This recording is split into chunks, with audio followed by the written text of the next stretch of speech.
Você sabe como é realizado um exame físico completo? Não? Então me acompanhe e vamos descobrir juntos.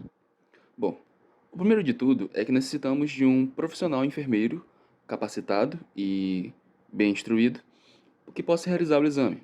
Ele começa abordando o paciente e solicitando que ele fique sentado para dar início ao procedimento. Ele começa palpando o crânio do paciente, verificando a presença de alguma dor. Além disso, ele vasculha o couro cabeludo em busca de lesões ou algum indício de má higiene capilar.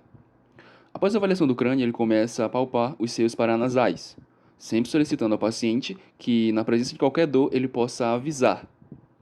Finalizando a palpação dos seios paranasais, o profissional começa a avaliação dos olhos. Bom, na avaliação dos olhos, ele começa realizando a avaliação chamada de pontos cardeais, onde ele, utilizando um objeto, pede que o paciente acompanhe esse objeto apenas com os olhos, sem movimentar a cabeça. Avalia também a fotorreatividade pupilar de forma congênita e também consensual. A avaliação das pálpebras também é realizada para verificar se elas estão normocoradas ou estão com algum tipo de alteração. É realizada então a avaliação dos campos visuais, onde busca-se avaliar a visão periférica do paciente. Ela é realizada na parte superior, na parte média e na parte inferior. É feita então a avaliação das orelhas para verificar se os pavilhões estão completos e normocorados. O nariz também é examinado, onde avaliamos as duas cavidades nasais em busca de qualquer indício de desvio de septo e também avaliando a coloração.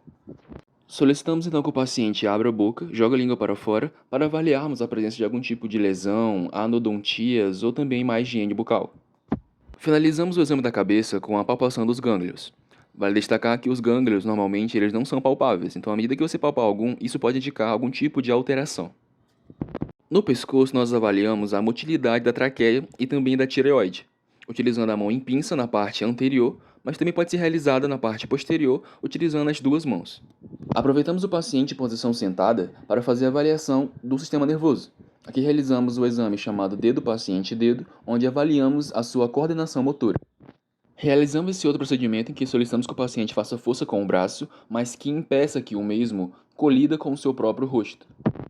Dependendo da condição do paciente, também podemos solicitar que o paciente deambule para podermos avaliar se ele está deambulando de forma correta ou se está tendo algum tipo de alteração.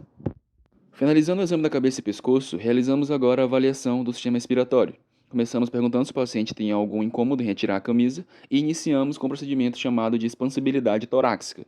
Esse procedimento avalia a assimetria que o tórax realiza no momento da expiração e da inspiração, seja na parte anterior e também na parte posterior, avaliando na base, no terço médio e também no ápice.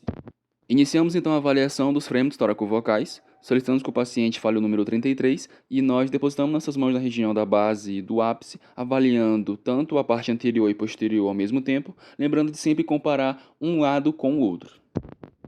Iniciamos então a parte da ausculta do sistema respiratório. Começamos pedindo que o paciente cruze os braços, deixe a boca entreaberta e respire normalmente. Vale destacar que o paciente precisa estar em posição sentada, ou em decúbito dorsal ou em decúbito lateral, a cabeça sempre equilibrada e com uma expiração normal. Devemos auscultar sempre sem pressa, seguindo os 9 pontos indicados pela literatura e comparando sempre um lado com o outro, para podermos avaliar assim a assimetria das expirações, seja de um lado ou seja de outro lado.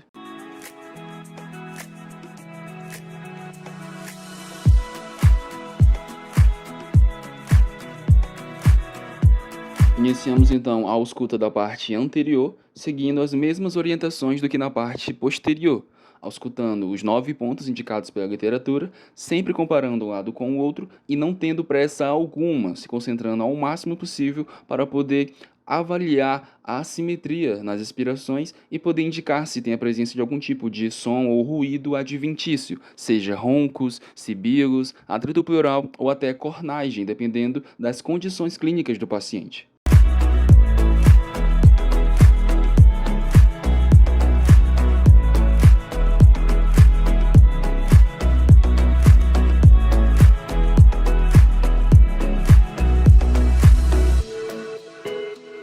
Iniciamos então a execução da percussão. A percussão ela é importante porque ela ajuda a determinar a posição, o tamanho e também a densidade de uma estrutura adjacente que esteja prejudicando o organismo do paciente. A percussão na parte posterior deve ser realizada sempre seguindo os 9 pontos indicados pela literatura, seguindo também a linha dos pulmões e sempre comparando um lado com o outro. Além disso, o enfermeiro deve ficar atento com os sons que são observados para poder registrar se possui algum tipo de alteração. Na região anterior, a percussão é realizada em 5 pontos principais, também seguindo a linha dos pulmões e sempre comparando um lado com o outro. Os sons que podemos observar na percussão é o som claro pulmonar, que é entre as costelas, temos o som submaciço em cima das costelas, o som maciço e também o som hipermaciço em alguns casos. Finalizando o respiratório, nós damos início agora com o sistema cardiovascular. E o primeiro aspecto observado dentro desse sistema é a presença do ictoscorde.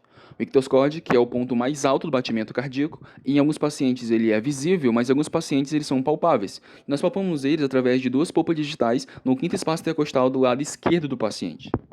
Outro aspecto importante no sistema cardiovascular é a ausculta dos focos cardíacos. Nós temos 4 focos cardíacos principais: o aórtico, o pulmonar, o tricúspide e o mitral. Vale destacar que essa ausculta deve ser realizada de forma bem lenta e concentrada, e deve ser avaliado a simetria dos focos. E caso ocorra alguma simetria em algum dos focos, isso pode ser indicativo de algum tipo de alteração cardiovascular. Outro ponto importante dentro do sistema cardiovascular é a aferição dos pulsos periféricos. Vale lembrar que nós avaliamos esses pulsos periféricos quanto em cheios, filiformes, assimétricos ou simétricos. Os pulsos periféricos que nós avaliamos são o temporal, o carotídeo, o braquial, o radial, o femoral, o poplíteo, o tibial posterior e, por último, o pedioso, seguindo essa ordem lógica. Outro exame que é necessário realizar é a da perfusão tissular periférica. Nós apertamos o dedo do paciente, obstruímos a passagem do fluxo sanguíneo, depois soltamos e observamos se ele retorna em menos de 2 segundos. Finalizados o sistema cardiovascular, nós damos início agora com a avaliação do sistema digestório. Começamos com uma inspeção estática e dinâmica, avaliando o tipo de abdômen, presença de cicatriz, abalamentos. Depois iniciamos com a palpação. Primeiro uma palpação superficial, logo em seguida uma palpação mais profunda, utilizando uma mão sobreposta e sempre fazendo movimentos circulares, procurando algum tipo de dor ou algum objeto estranho. Iniciamos então a ausculta do sistema digestório, auscultando os 9 pontos indicados pela literatura, seguindo sempre em ordem horária a partir da região em que você iniciou.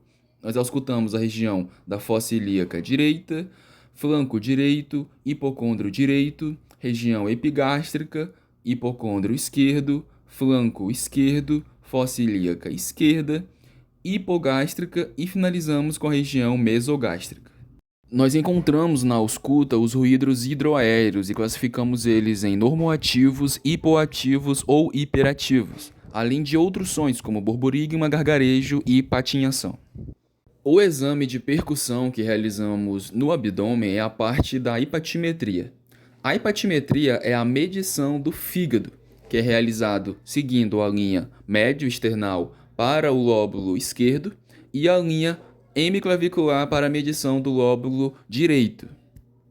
O lóbulo direito do paciente precisa estar entre a medida de 6 a 12 centímetros, enquanto que o lóbulo esquerdo precisa medir entre 4 a 8 centímetros.